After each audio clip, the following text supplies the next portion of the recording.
রাজকুমারী, দু একটা কথা বলি, বারান্দাটা ছেড়ে যেও না। ভালোবাসি নিজের থেকে বেশি, একটুখানি দাঁড়াও না। আমি যে সারাদিন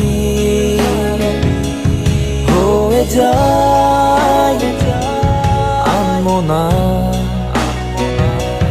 চিৎকার করে বলি, হাত দুটি ধরে তোমার, তুমি আমার রাজকন্যা, তুমি আমার রাজকন্যা।